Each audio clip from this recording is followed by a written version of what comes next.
Hello, local humans of the internet. My name is Rosa, and welcome back to my channel.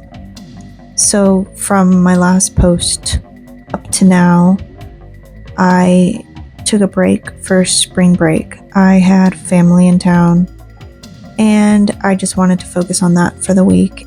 Anyway, since my last post about doing my first test screen, so I am carrying my test print and using my mask to protect from fumes, because you only get one set of lungs in life.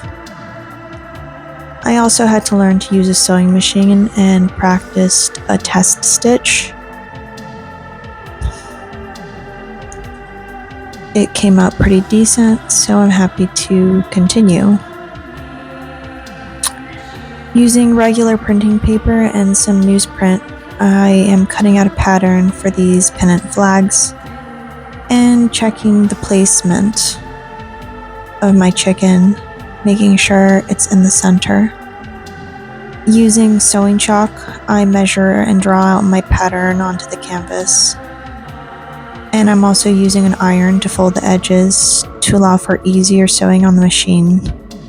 Also, some pins to hold my canvas together. The test was successful, even though it looks rough. If it seems like I'm repeating myself, that's because I am repeating the process of measuring and cutting for the final products. It gets so tricky sometimes having to cut all this stuff.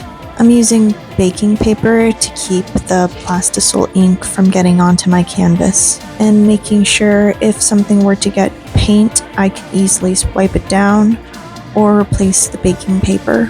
I'm also taking additional measurements to make sure my screen print and canvas align to the center of the flag.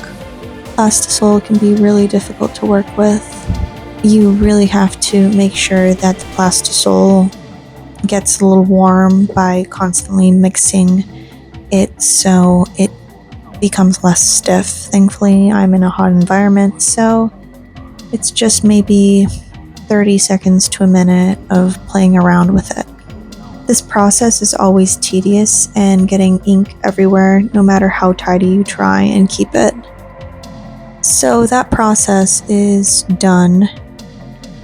Thankfully, all I have to do now is cure it and then iron it again, and then begin the process of sewing it properly.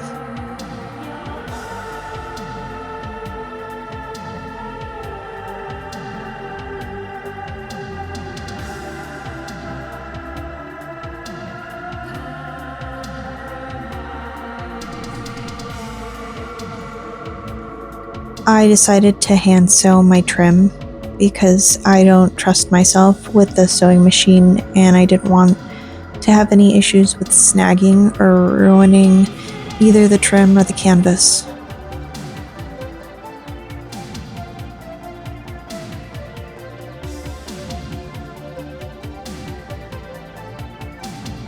I decided to take my Beelzebub screen print and turn them into pennant flags as well.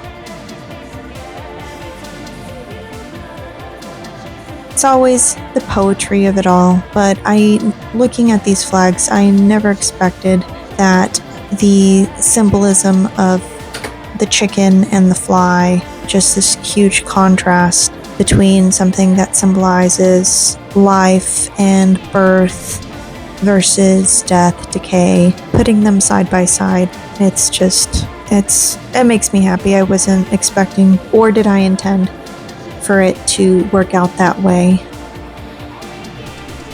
And I also had a moth screen print that was used last year, and I decided to use some pre-made makeup bags and screen print the design onto them.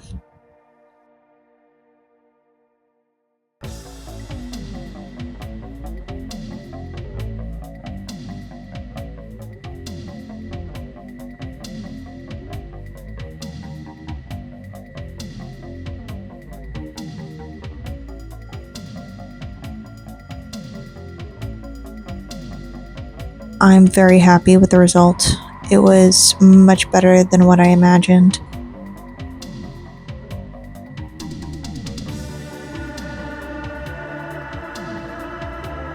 Okay.